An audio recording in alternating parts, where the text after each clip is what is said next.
বারবার তেলাওয়াত করি ইহদিনাস সিরাতাল মুস্তাকিম, বারবার যেন তেলাওয়াত করি প্রত্যেকটা ওয়াক্তের মধ্যে, যেমন করে আমরা তেলাওয়াত করি ইহদিনাস সিরাতাল মুস্তাকিম, ইহদিনাস সিরাতাল মুস্তাকিম। ওই যে রাস্তাটা আমরা দেখাই বারবার আল্লাহরে, কি আল্লাহ তুমি দেখাও সোজা রাস্তা, জান্নাতের রাস্তা দেখাও, ইহদিনাস সিরাতাল মুস্তাকিমের রাস্তাটা দেখাও। আল্লাহ তো দেখায় রাখছেন ইহদিনাস সিরাতাল মুস্তাকিমের রাস্তা, আল্লাহরে বলি ঠিক, কিন্তু আল্লাহ পাক এই রাস্তাই আমাদেরকে দিয়েছেন, সেটা হচ্ছে আল কোরআন। ভাইরা আমার, বন্ধুরা আমার, ও বন্ধু ও ভাই আমার, এই কারণে কোরআনের মজেজা এমন যে যত কিছুই করুক, যত মহাপণ্ডিত হোক, কোরআনের জ্ঞান আর কোরআনের আলো এটা কখনো দমায় রাখার জিনিস না।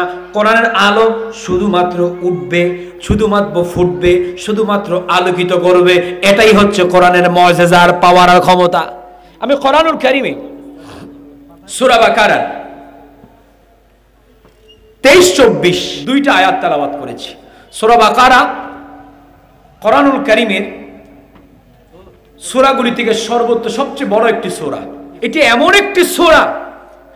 এমন একটি সূরা যেই সূরাটুকু আল্লাহর কালামুল্লাহ কোরআনুল কারীমের এই সূরার মধ্যে একটি আয়াত দিয়েছেন, সেই আয়াতের কারণে টোটাল সূরাকেই প্রত্যেকটা সূরার লিডার হিসাবে আল্লাহ পাক তৈরি করেছেন। সুবহানাল্লাহ বলেন। শুধু তাই না, এই সূরার মধ্যে একটি আয়াত আল্লাহ পাক দিয়েছেন এতটা দামি, রাসূল পাক সাল্লাল্লাহু আলাইহি সাল্লাম বলেন এই আয়াতটুকু যদি প্রত্যেকদিন সকালবেলা ফজরের পরে যদি আল্লাহর কোনো বান্দা, আল্লাহর কোনো বান্দি তেলাওয়াত করে সহি নিয়তে শুধু আল্লাহর সন্তুষ্টি অর্জনের জন্য, আল্লাহর রাসূল বলেন তার জন্য আল্লাহর দেওয়া জান্নাত দূরত্ব ততটুকু, তার মৃত্যুটা যতটুকু। সুবহানাল্লাহ পড়বেন না? তার মানে কথার একটা, কথার সারমর্ম হবে আরেকটা। আমি যে সহজভাবে আপনাদেরকে জান্নাতে পাঠাইলাম, সূরাটা হলো কি, আয়াতটা কি, আয়াতুল কুরসি। আলহামদুলিল্লাহ পড়বেন না? তো আমি যে আপনাদেরকে সহজ পন্থায় জান্নাতে পাঠাইলাম, যে আয়াতটা পড়লেই ফজরের পরে আপনাদের জন্য জান্নাতের দরজা রাসূল বলেছেন খোলা হয়ে যাবে, যেই দরজা দিয়ে ইচ্ছা সেই দরজা দিয়ে আপনি প্রবেশ করতে পারবেন, রাসূল বলছেন। সুবহানাল্লাহ পড়বেন না? একেবারে সহজে জান্নাতে পাঠিয়ে দিলাম, পৌঁছে গেলেন। এখন যদি নিয়ত করেন যে প্রত্যেক দিন এই সূরার আয়াতটুকু তেলাওয়াত করে করে আল্লাহর জান্নাতে চলে যাব, সেটা এমন নয়। প্রত্যেকটা কথার পিছনে কথার একটি সারমর্ম থাকে। জান্নাতে যেমন যাবেন সহজ, রাসূলের হাদিস এটা তো মিথ্যা না। যদি মিথ্যা হয় তাহলে আপনার ঈমান থাকবে না, যদি আপনার সন্দেহ হয়। এইটা সত্য, কিন্তু বাস্তবতা হলো এইটাই, যেই প্রত্যেকটা কথার মূল কথার পিছনেও কিছু প্রাসঙ্গিক কিছু সারমর্ম থাকে। কথা শুনলেই শুধু চলবে না, তার সারমর্মটা বোঝা লাগবে। আপনি জান্নাতে যেতে হলে এই আয়াতকে আপনি তেলাওয়াত করবেন, ভালো কথা। শুধু আয়াত পড়লে জান্নাতে যাবেন রাসূল বলেছেন। সে যদি আল্লাহর জন্য, যদি কথাটা বুঝবেন, যদি আল্লাহর সন্তুষ্টির জন্য যদি সে আয়াতুল কুরসিকে প্রত্যেকদিন তেলাওয়াত করতে পারে, তেলাওয়াতের সঙ্গে সঙ্গে তার দূরত্ব, জান্নাতের দূরত্ব হলো দুনিয়া থেকে চলে যাবে মৃত্যু, মৃত্যু হইতে দেরি আল্লাহর জান্নাতের দরজা তার জন্য খোলা, যেই দরজা তার ইচ্ছা সেই দরজা দিয়ে প্রবেশ করতে পারবে। তবে তার সারমর্ম হলো আল্লাহর জান্নাতে আপনি যাবেন, আল্লাহর জান্নাতে যাবার জন্য আপনাকে দরজা খুলে দিবে যদি আল্লাহ পাকের সন্তুষ্টির জন্য যদি আপনি আল্লাহর কোরআনের এই আয়াতটুকু যদি আপনি তেলাওয়াত করেন। আয়াত শুধু কেমনে তেলাওয়াত করবেন, তার পিছনে একটা কথা উল্লেখ করা হলো আল্লাহর সন্তুষ্টি। বন্ধু আমার, সে আল্লাহর সন্তুষ্টির পিছনে শুধু সন্তুষ্টির জন্য কিন্তু শুধুমাত্র এই আয়াতকে দেওয়া হয় নাই। আল্লাহর সন্তুষ্টি অর্জনের জন্য যদি আপনি উপযুক্ত যদি হতে পারেন, আল্লাহর প্রত্যেকটা কাজ, আল্লাহর হুকুম আহকাম যদি মানতে পারেন, আল্লাহ রাব্বুল আলামিনের আইনার বিধানগুলোকে যদি আপনি নিজের মধ্যে প্রতিষ্ঠিত করতে পারেন, আল্লাহ পাকের সন্তুষ্ট করার জন্য শুধু এটা নয়, আল্লাহ পাকের সন্তুষ্টির কথা শোনার পরে পরে আল্লাহর যেই বান্দা দুর্বল হয়ে যাবে, নরমাল হয়ে যাবে, তার মন যখন কাঁদবে, তার মন যখন দুর্বল হবে, শুধু আয়াতুল কুরসির বেলা হবে না, নামাজের বয়ান করলেও তার মনটা দুর্বল হবে। আল্লাহর সন্তুষ্টির কথা যখন আসবে, আয়াতুল কুরসি যখন আল্লাহর সন্তুষ্টির জন্য আপনি তেলাওয়াত করবেন প্রত্যেক দিন, নামাজের পরে, ফজর নামাজের পরে আল্লাহর যেই বান্দা ফজরের নামাজ পড়তে পারবে, আল্লাহর যেই বান্দা ফজরের নামাজ পড়বে, ফজরের নামাজের পরে তেলাওয়াত করবে, আল্লাহর বান্দা শুধু ফজরের নামাজ দিয়ে সীমাবদ্ধ থাকবে না, আল্লাহর সন্তুষ্টির জন্য 5 ওয়াক্ত নামাজও পড়বে। প্রত্যেকটা কথার পিছনে সারমর্ম থাকে। বন্ধু আমার, আমরা তো ওয়াজ শুনি, শুধু জান্নাতে যাওয়ার সহজ পন্থাগুলো আমরা অবলম্বন করি। হুজুরেরা বলে এই আমল করলে জান্নাতি, এই আমল করলে জান্নাতি, এই রাস্তা দিয়ে চললে জান্নাতি, এটা করলে তুমি জান্নাতি, 3টা শর্ত মানলে জান্নাতি, 2টা শর্ত মানলে জান্নাতি। কেন জান্নাতি? এত সহজ করে আমি জান্নাত কেন আপনার সামনে উপস্থাপনা করি? তার কারণ শুধু একটা, আমার কাছে, আপনার কাছে, কোরআনের কাছে, হাদিসের কাছে একটাই শুধু বাস্তবতা। ওই কারণে, কারণ আল্লাহ পাক আমাকে আপনাকে দয়া করবেন। কারণ রব্বুল আলামিন, ওনার নাম হলেন দয়ালু। যিনি দয়া করেন, তামাম দুনিয়া আমার আপনার মধ্যে যত দয়া যত মায়া দিয়েছেন, 100%-এর মধ্যে 1% দিয়েছেন মাত্র। তার মানে মায়ের জন্য সন্তানের ভালোবাসা 1% নয়, 1%-এর সিটাফুটা। কথা কন না কেন?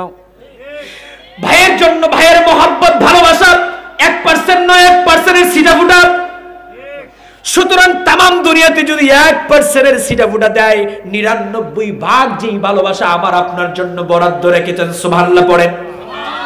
আর এই 99% ভালোবাসার ক্ষমতা দিয়া, এই 99% ভালোবাসার কথা শুনে শুনে আমরা বারবার শুধু হুজুরেরা সহজভাবে বয়ান করি, এমনে গেলে জান্নাতি, এমনে মানলে জান্নাতি, আয়াতুল কুরসি পড়লে জান্নাতি, ওযুর পরে আশহাদু আল্লা ইলাহা ইল্লাল্লাহু ওয়াহদাহু লা শারীকা লা ওয়া আশহাদু আন্না মুহাম্মাদান আবদুহু ওয়া রাসূলুহু।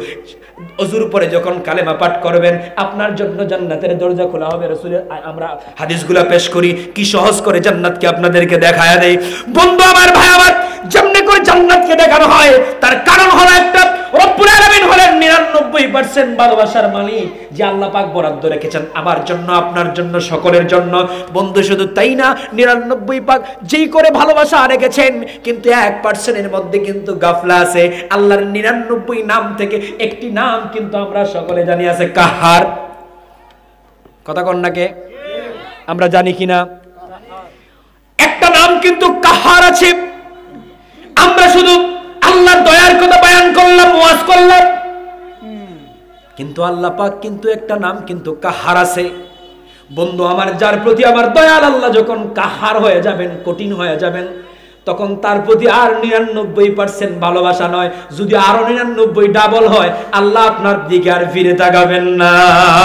নাউজুবিল্লাহ। ওই যে কাহার নাম, ওই যে 99% ভালোবাসার দোহাই দিয়ে দিয়ে আপনাকে জান্নাতের সহজ রাস্তাগুলো আমি আপনাকে দেখায়া দেই। আপনার জন্য হেদায়েতের দরজা যতক্ষণ খোলা আছে, আপনার জন্য 99% দয়ার দরজাও ততক্ষণ খোলা আছে। যখন আপনার প্রতি আমার আল্লাহ পাক যখন কাহার হয়ে যাবেন, আর যখন কাহার হবেন, তখন আপনার প্রতি হয়ে যাবেন কঠিন। যখন কঠিন হয়ে যাবেন, তখন আর আপনার প্রতি আল্লাহর আর ভালোবাসা থাকবে না। কখন কাহার হবেন? কোন সময় হবেন? আল্লাহ পাক তো সুযোগ দিয়েছেন, একের পর এক আল্লাহ পাক আপনাকে রাস্তা খুলে দিয়েছেন, কিন্তু আল্লাহ পাক যখন আপনার অন্তরের মধ্যে সিলমোহর মারবো, হেদায়েত যখন কাইরা লইয়া দেবো গা, নিবনি হেদায়েত নিচে নিয়ম নেগুরা। ইতিহাস যদি আমরা একটু চিন্তা করি, ইতিহাসের দিকে যদি একটু ফলো করি, অসংখ্য মানুষ থেকে, হেদায়েতওয়ালা মানুষ থেকে আল্লাহ পাক হেদায়েত কেড়ে নিয়েছেন, ঠিক কিনা? একইভাবে আল্লাহ পাক আপনাকে 99% ভালোবাসার দোহাই দিয়া দিয়া জান্নাতের সহজ সহজ রাস্তাগুলো শুধু দেখায়, আর আমরা আবার ইহদিনাস সিরাতাল মুস্তাকিম, সেই রাস্তা, সহজ রাস্তা, জান্নাতে যাওয়ার রাস্তা দেখতে চাই, সোজা রাস্তাটা দেখতাম চাই। আমাদেরকে আল্লাহ দেখায়, হুজুররাও বয়ান কইরা কইরা দেখায়, আমরাও দেখি, কিন্তু আল্লাহ পাক কোন বান্দার প্রতি যখন কাহার হয়ে যাবেন, সাবধান থাকতে হবে। আমি আপনি ততক্ষণ পর্যন্ত যেন আমার প্রতি আমার আল্লাহর, আমার প্রতি আমার আল্লাহ যেন কাহার না হয়ে যায়, আমার প্রতি আমার আপনার প্রতি যেন আল্লাহ পাক নারাজ হয়ে না যায়।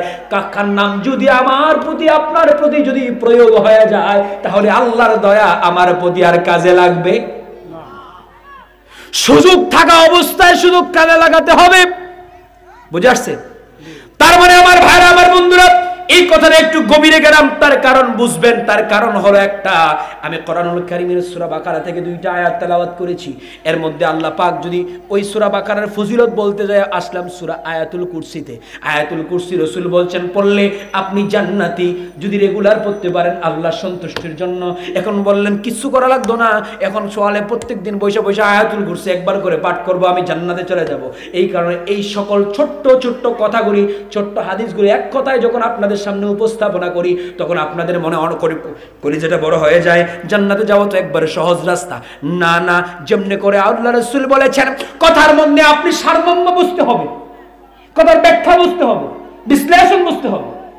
সুতরাং বন্ধু আমার, ভাই আমার, আল্লাহর সন্তুষ্টির জন্য যে আপনি আয়াতুল কুরসি পড়তে পারবে, আল্লাহর সন্তুষ্টির জন্য সে নামাজও পড়তে পারবে। সন্তুষ্টির জন্য যে নামাজ পড়তে পারবে, রোজা রাখতে পারবে। সন্তুষ্টির জন্য যে নামাজ রোজা পড়তে পারবে, হজ যাকাত করতে পারবে। যে সন্তুষ্টির জন্য হজ যাকাত করতে পারবে, তে হালাল হারাম বাচ্চাও চলতে পারবে। ঠিক কি না?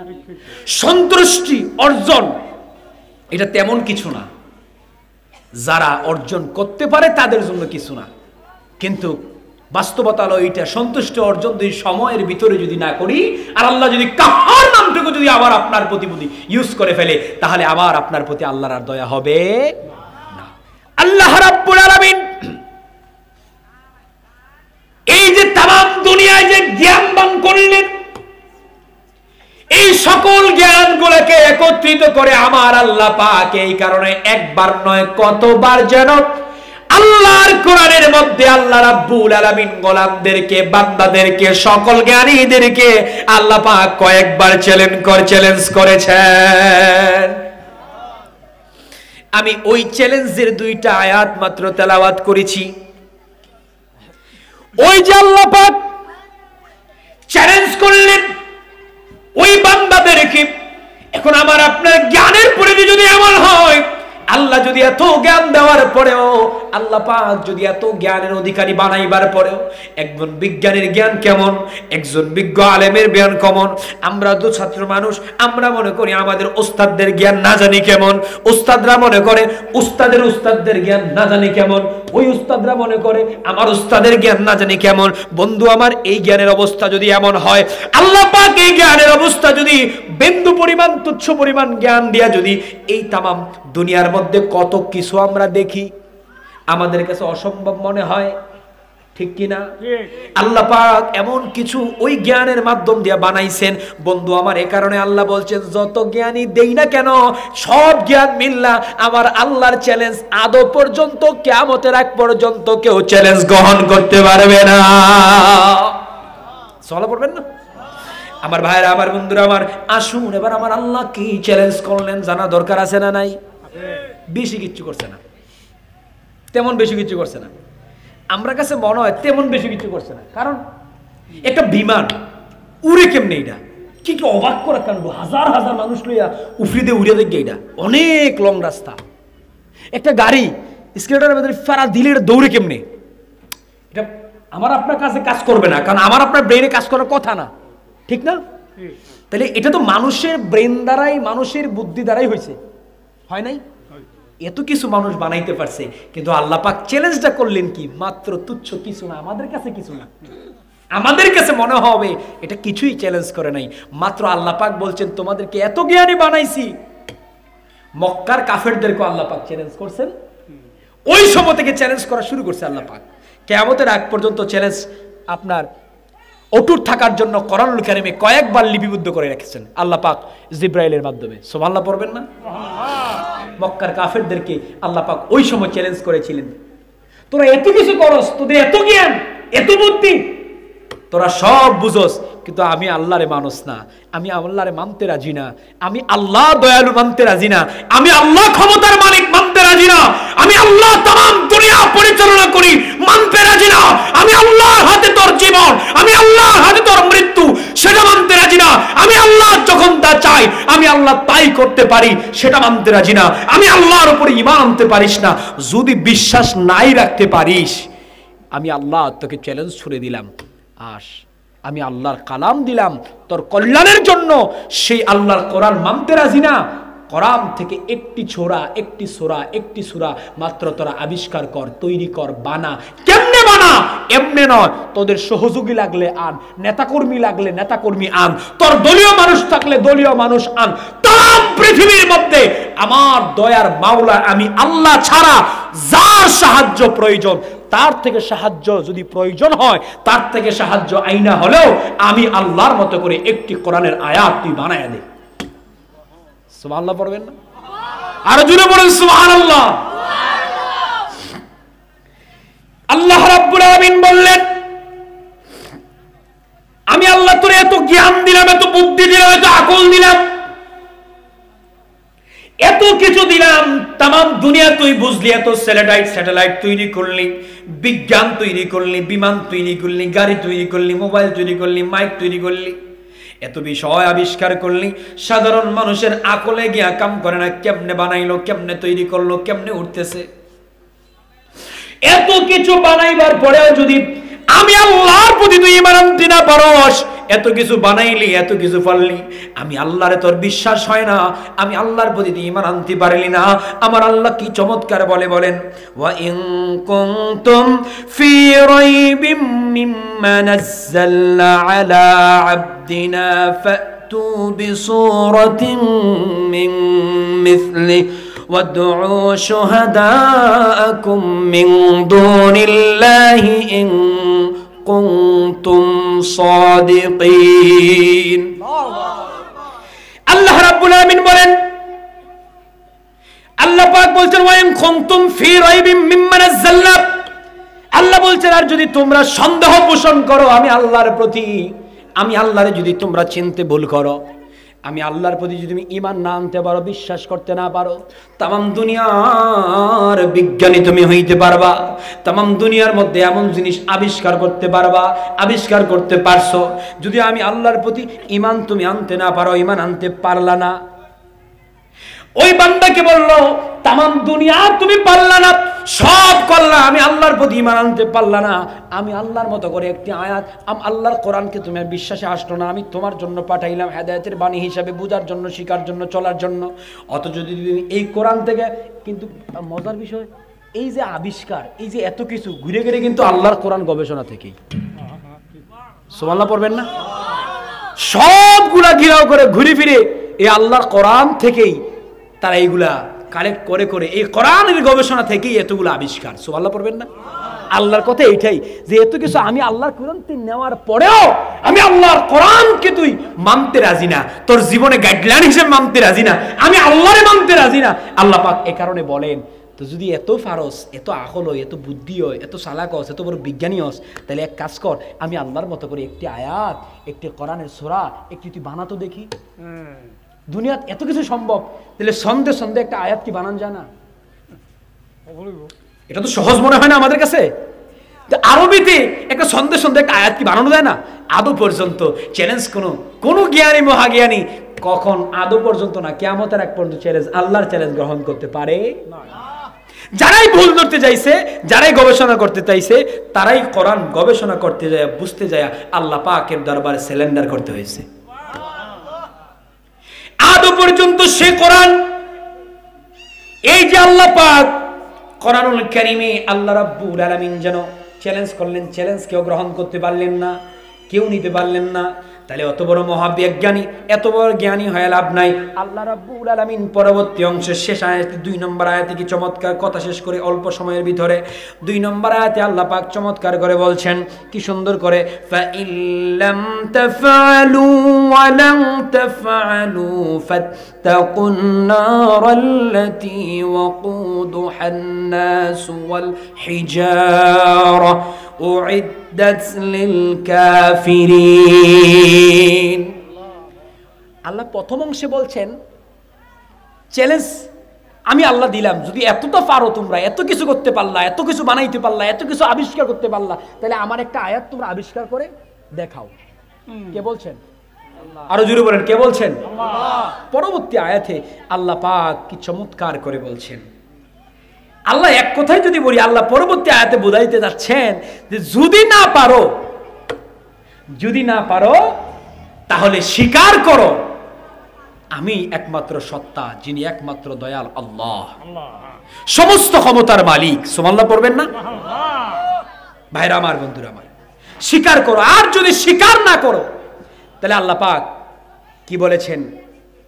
উইদ্দাত লিল কাফিরিন। স্বীকার না করলে তৈরি করা হয়েছে একটি অগ্নিকাণ্ড, আগুনের যে স্বীকারকারী অস্বীকারী যারা স্বীকার করতে পারবা না, অগ্নিকাণ্ড আগুন যে তৈরি করা হয়েছে, আগুনের জন্য তোমাদেরকে লাকড়ি হিসাবে ইউজ করা হবে। নাউজুবিল্লাহ পড়বেন না? স্বীকার করতে না পারলে আগুনের জন্য আগুন ধরাই আমরা তো লাকড়ি দিয়া, খেরকুটা দিয়া, কিন্তু আল্লাহ পাক বলছেন ওই দিন পাথর আর মানুষ আমাদের অস্বীকারীদেরকে দিয়া ওই দিন আগুন জ্বালাইবেন। নাউজুবিল্লাহ পড়বেন না? ভাইরা আমার, বন্ধুরা আমার, এই আল্লাহর কোরআন একইভাবে 1000 বছর আগ থেকে ধরে চ্যালেঞ্জ করে আসছেন। যত বিজ্ঞানীরা যত কিছু আবিষ্কার করুক, যত মহাজ্ঞানীরা যত কিছু আবিষ্কার করুক, কিন্তু আল্লাহর কোরআনের এই চ্যালেঞ্জ আজও পর্যন্ত কেউ গ্রহণ করতে পারে নাই, কিয়ামতের আগ পর্যন্ত করতে পারবেও। ভাইরা আমার, বন্ধুরা আমার, এখন দেখুন আল্লাহর কোরআনের মুজিজা কারে কয়? এই কোরআনের মুজিজা হলো এই দুনিয়ার মধ্যে আল্লাহ পাক রাসূলের মাধ্যম দিয়া, জিবরাইলের মাধ্যম দিয়া রাসূলের কাছে আল্লাহ পাক কোরআন পাঠিয়েছিলেন। কিন্তু ওই রাসূলের মাধ্যম দিয়ে আমাদের কাছে আল্লাহ পাক এই কোরআনকে আমানত দিয়েছেন। কি দিয়েছেন? আমানত। সে কোরআন দিয়েছেন কেন? সে কোরআন দিয়েছেন সত্যের পথকে আমরা বেছে নেওয়ার জন্য, সত্যের পথকে আমরা জানার জন্য, সত্যের পথে আমরা অটুট থাকার জন্য। কোরআনের রাস্তা মানেই হলো ইহদিনাস সিরাতাল মুস্তাকিমের রাস্তা। কথা কন না কেন? এই যে নামাজে দাঁড়ায় আমরা বারবার তেলাওয়াত করি ইহদিনাস সিরাতাল মুস্তাকিম, বারবার যেন তেলাওয়াত করি, প্রত্যেকটা ওয়াক্তের মধ্যে যেমন করে আমরা তেলাওয়াত করি ইহদিনাস সিরাতাল মুস্তাকিম, ইহদিনাস সিরাতাল মুস্তাকিম। ওই যে রাস্তা আমরা দেখাই বারবার আল্লাহরে, কি আল্লাহ তুমি দেখাও সোজা রাস্তা, জান্নাতের রাস্তা দেখাও, ইহদিনাস সিরাতাল মুস্তাকিমের রাস্তাটা দেখাও।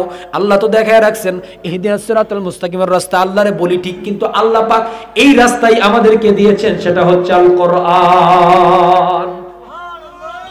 ভাইরা আমার, বন্ধুরা আমার, ও বন্ধু, ও ভাই আমার, এই কারণে কোরআনের মুজিজা এমন যে যত কিছুই করুক, যত মহাপণ্ডিত হোক, কোরআনের জ্ঞান আর কোরআনের আলো এটা কখনো দমায় রাখার জিনিস না। কোরআনের আলো শুধুমাত্র উঠবে, শুধুমাত্র ফুটবে, শুধুমাত্র আলোকিত করবে। এটাই হচ্ছে কোরআনের মুজিজা আর পাওয়ার আর ক্ষমতা। বন্ধু আমার, ভাই আমার, এখন দেখুন এই আল্লাহর কোরআন আমার আপনার জীবনের জন্য যেই রকম করে নিয়ামত বারাকা হিসাবে দুনিয়ায় দিলেন, কোরআন নেওয়ার জন্য, কোরআন থেকে খোরাক নেওয়ার জন্য, কোরআন থেকে বোঝার জন্য, কোরআন থেকে শিক্ষা গ্রহণের জন্য, আমি আপনি কি নিলাম কি নিলাম না সেটা হলো প্রশ্ন। মাহফিলে আসলাম বসলাম, মাহফিলে আসলাম বসলাম, নিতে পারলাম না কিছু, নিতে পারলাম না কিছু, শিখতে পারলাম না, সেটা মাহফিল কমিটির ব্যর্থতা না, আমার আপনার ব্যর্থতা। কথা কন না কেন? মাহফিলে আসলাম, এত বড় আয়োজন করলেন তারা, এখন আসলাম, হুজুর বলছেন ভালো কথা, এটা আমি স্বীকার করি, আপনিও স্বীকার করেন, শ্রোতারা বলেন না, বলেন না আপনারা হুজুর চমৎকার কথা বলছেন। এখন সেখানে কমিটি আয়োজন করছে চমৎকার, ঠিক আছে না? এখন বিষয় হলো আপনারা নিতে পারলেন না, তার জন্য এটা ব্যর্থতা কাদের? কমিটির, বক্তার না আপনাদের? তাহলে আমাদের ব্যর্থতা। ভাইরা আমার, বন্ধুরা আমার, এ কোরআন এই কারণে এক একটা প্রত্যেকটা বিষয়ে আল্লাহর কোরআন হচ্ছে নূর, প্রত্যেকটা জায়গাকে শুধু আলোকিত করবেন, আলোকিত করবেন। কোরআনকে দমায় রাখা সম্ভব নয়।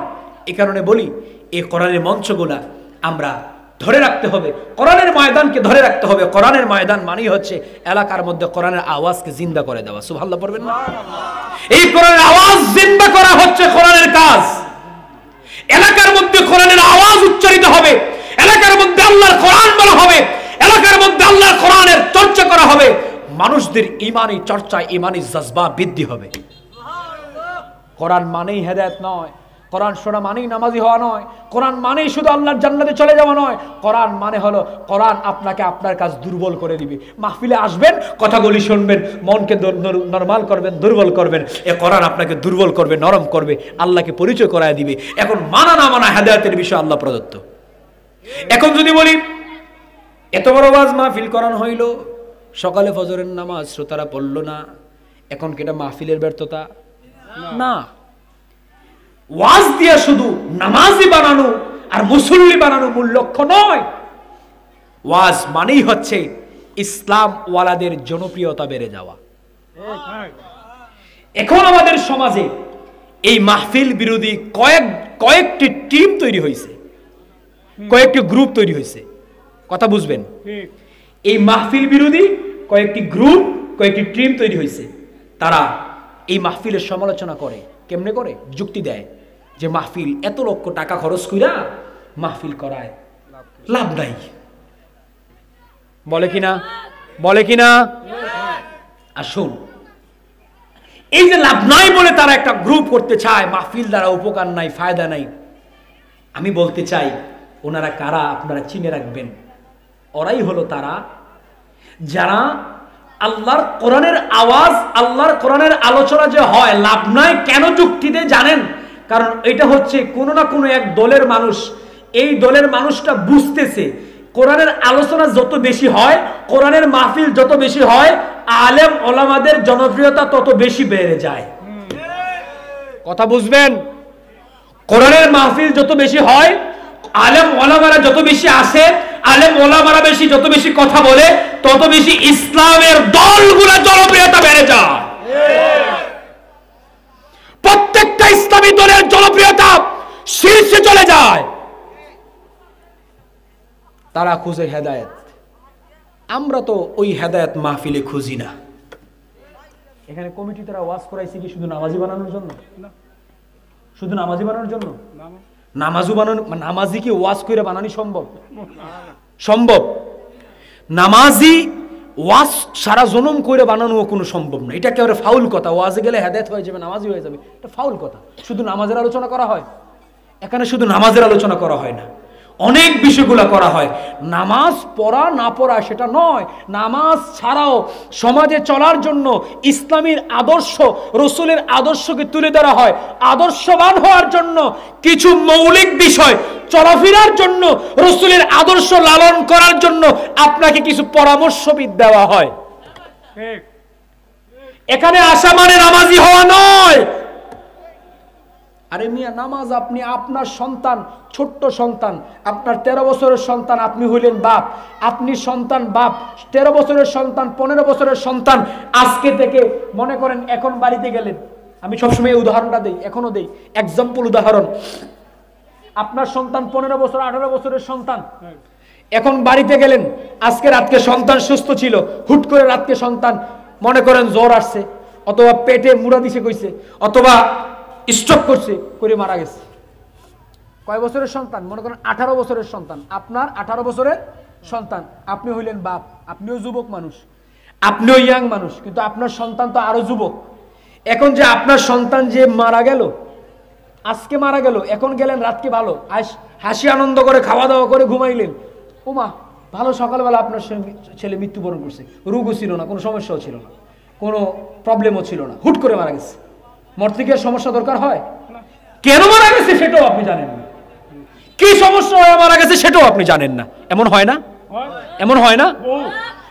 এখন লাশ নিয়ে গেলেন হাসপাতালে, হাসপাতালে নিলেন, নেওয়ার পরে ডাক্তাররা অবজারভেশন করে বলল সম্ভবত এটা স্ট্রোক করছে, অথবা কি থেকে মারা গেছে এখন আমরা বুঝতে পারতেছি না, অবজারভেশন করে বলে দিল তো শেষ। তো এখন আপনি বাড়িতে আসলেন, আজকে বাড়িতে আসার পরে আপনার জীবনে হেদায়েতের জন্য, আপনি নামাজি হওয়ার জন্য আপনার সন্তানের মৃত্যুটা আপনার জন্য যথেষ্ট ছিল। কথা কন না কেন?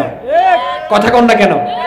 যেহেতু আপনি বাপ, আপনার আগে অল্প দিনে আপনার চোখের সামনে সন্তান চলে গেছে, আপনার হেদায়েতের জন্য আপনার সন্তান চলে যাওয়াটাই যথেষ্ট ছিল।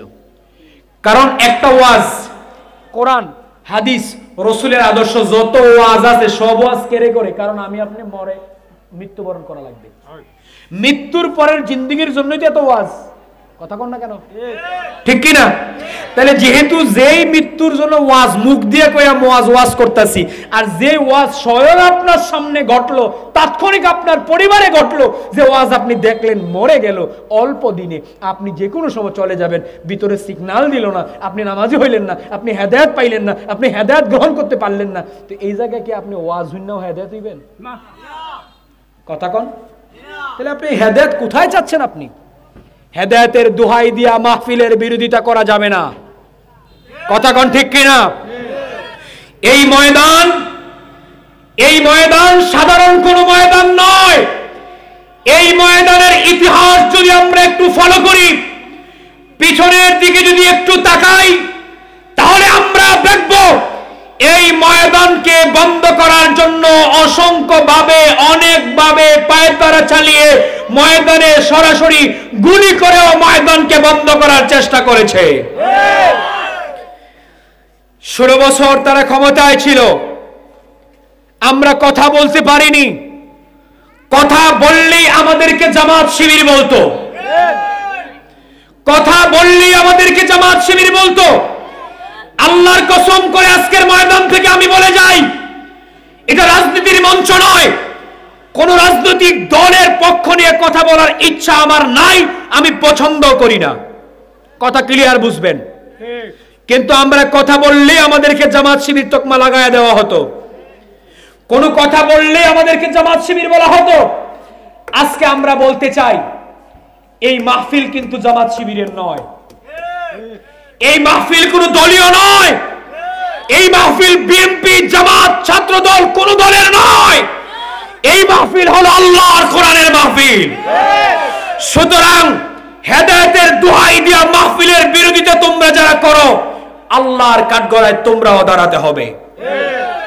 কারণ এই মাহফিল দিয়ে আমাদের ঈমানকে জাগ্রত করি, এই মাহফিল দিয়া নিজের ঈমানকে স্পৃহা তৈরি করি, এই মাহফিল দিয়া আম্মা আব্বার সাথে কেমন করে আচরণ করব সেই আচরণ আমরা শিক্ষা গ্রহণ করি। এই মাহফিল দিয়া ইসলামের আদর্শ কিভাবে নিজের জীবনে নিজের দেহের মধ্যে গঠন করব সেটা আমরা শিখি। এই মাহফিল দিয়া ইসলামিক প্রাথমিক জ্ঞান আমরা অর্জন করার চেষ্টা করি। সুতরাং এই মাহফিলের বিরোধিতা করার কোনো সুযোগ নাই। ভাইরা আমার, বন্ধুরা আমার, আমি সবসময় বলি, প্রত্যেকটা মাহফিল, প্রত্যেকটা আয়োজন সেটি আল্লাহর কোরআনের আয়োজন, কোন রাজনৈতিক মঞ্চ নয়। এখানে আমরা বলবো না, কারণ এই মাহফিলের মধ্যে জামাত ইসলাম যারা করেন সমর্থক, তাদের টাকাও আছে। কথা কন না কেন? এই মাহফিলের মধ্যে যারা বিএনপি করেন তাদের টাকাও আছে। এই মাহফিলের মধ্যে যারা আপনার অন্যান্য দল করেন, আরেকটা দলের নাম নিতেও তো ইচ্ছা করে না, বাদই দিলাম, তাদের টাকাও আছে। কথা কন নাকি? তাদের টাকাও আছে, অবশ্যই আছে, অস্বীকার করি না। কারণ অস্বীকারীর ওয়াজটা একটু আগে করলাম, যা দিছে এটা যদি অস্বীকার করেন, আল্লাহ আপনাকে জাহান্নামের আগুনে কি করবেন? লাকড়ি হিসাবে ইউজ করবেন। কি করবেন? অস্বীকারীদেরকে আল্লাহ পাক জাহান্নামের আগুনে লাকড়ি হিসাবে ইউজ করবেন। তাহলে অস্বীকার করার সুযোগ আছে? তার মানে এই মাহফিলে সকল দলীয় সমর্থকদের টাকা আছে, এই টাকা সব টাকা মিলাই এই মাহফিলের আয়োজন। এই মাহফিলে বসে আমি জামাত ইসলামের প্রচারণা করা, সেটা ইনসাফের বড় খেলাফ। কথা কন না কেন? সেই মাহফিলে বসে ছাত্র শিবিরের প্রশংসা করা, সেটাও ইনসাফের বড় খেলাফ আমি মনে করি। তবে হ্যাঁ, ইসলামী দলের নাম লয়ে প্রচারণার দরকার নাই, কিন্তু ইসলামী রাষ্ট্রের গুরুত্ব নিয়ে আলোচনার দরকার আছে। কারণ ইসলামী রাষ্ট্রের গুরুত্বের আলোচনা করার দরকার আছে। এগুলো আলোচনা আসলেই মানুষ বুঝতে পারবে যে কোন দলের মধ্যে ইসলাম আছে। কথা কন না কেন? তবে নাম নিয়ে দলের প্রচারণা করার আমাদের দরকার নাই। আমরা অনেকে আবেগের ঠেলায় আমরা মনে করি এই মঞ্চটাকে রাজনীতির মঞ্চ, আমরা আমাদের দল নিয়ে প্রচারণা শুরু করি। প্রয়োজন নাই। দল প্রচারণা আমি আপনি করার দরকার নাই। দল প্রচারণা যদি আল্লাহ প্রদত্ত হয়, আল্লাহর কাছে পছন্দনীয় হয়, বাস্তব রূপ আল্লাহ পাক দেখিয়ে দিচ্ছেন, মানুষের অন্তরের মধ্যে অল্প দিনে কি করে মানুষের মনের মধ্যে জায়গা করে নিচ্ছেন। আমি কোনো ব্যক্তি পার্সন নয় দলের জন্য, আমি কোনো পার্সন নয়। আমি বলে এই দলকে ভাইরাল করা লাগবে না, এই দলের নাম আমি বলে দলকে ভাইরাল করা লাগবে না।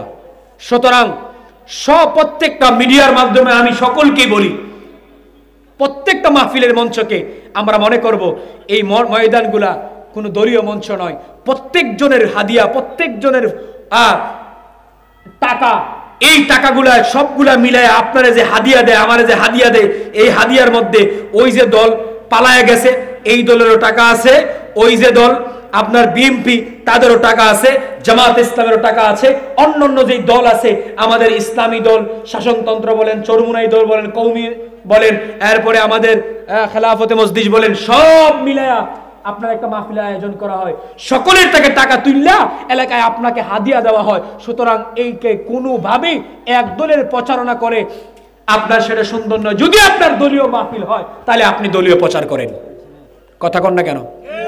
যদি আপনার দলীয় মাহফিল হয় দলীয়ভাবে আয়োজন করেন, সাধারণ মানুষ থেকে টাকা আনলেন না, আপনি দল মূল দলে আয়োজনের ব্যবস্থা করছেন, মাহফিল করছেন, সে জায়গায় আপনি আপনার দলের প্রচারণা করতে পারেন।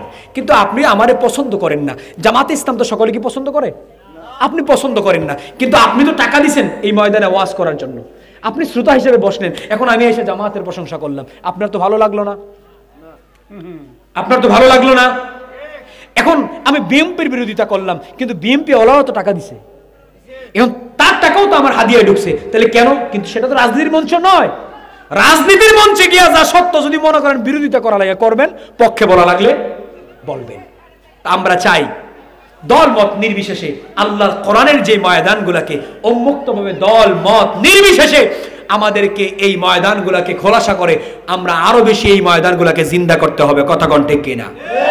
মূলত এই মাহফিল শুধু আপনাকে নামাজি বানানোর জন্য আয়োজন করা হয় না, সেটা ভুল। বন্ধু আমার, মানুষদেরকে মাহফিল থেকে আপনি বিমুখ করতে পারবেন না। দেখলেন না এক আজহারি, মিজানুর রহমান আল আজহারি হুজুর, এই যে এখন যশোর পুলের হাট এক আয়োজন, আল্লাহু আকবার আল্লাহু আকবার, যতটুকু শুনলাম 20 লক্ষ মানুষের বসার মতো, দেখার মতো, আলোচনা শোনার মতো জায়গার ব্যবস্থা তারা করে দিছে। আগামীকালকে মাহফিল, আল্লাহু আকবার বলবেন না? হ্যাঁ, হযরত মাওলানা যিনি চলে গেছেন, মাওলানা লুৎফুর রহমান সাহেব বলেছিলেন আজহারি আসবে বীরের বেশে, বিজয়ের বেশে, তোমরা পালিয়ে যাবে। ঠিক একইভাবে আমরা দেখলাম আজহারি ঠিকই বীরের বেশে, বিজয়ের বেশে বাংলার জমিনে লক্ষ কোটি কোটি মানুষের ভালোবাসা পেয়ে বিজয় আর বীরের বেশে ময়দানে এসেছে, আর ওনারা পালিয়ে গেছে। তাহলে আল্লামা মাওলানা লুৎফুর রহমানের কথায় কাছে মিলে গেল। বেশি দিন নয়, মারা যাওয়ার আগে একটি বক্তব্য উনি বলেছিলেন, সুতরাং কোরআনওয়ালাদেরকে তোমরা যতই দূরত্ব করার চেষ্টা করবা, কোরআনের মর্যাদা হলো, কোরআনের দায়িত্ব হলো, আমার কোরআনের মর্যাদা হলো কোরআনওয়ালা, তুমি দূরত্বর চেষ্টা করবা, আর আল্লাহ পাক তাদের মনে অন্তরের মধ্যে জায়গা করে দিবেন। সুবহানাল্লাহ পড়ে। আজ একইভাবে আমরা মনে করি এই কোরআনের মাহফিলগুলোকে একইভাবে আমরা পরিচালনা করব, ওইভাবে দল মত নির্বিশেষে এই ময়দানের জন্য, কোরআনের ময়দানের জন্য আমরা কাজ করব, বলি ইনশাআল্লাহ। আল্লাহ পাক আমাদের সকলকে কবুল করুক, সকলে বলে আমিন।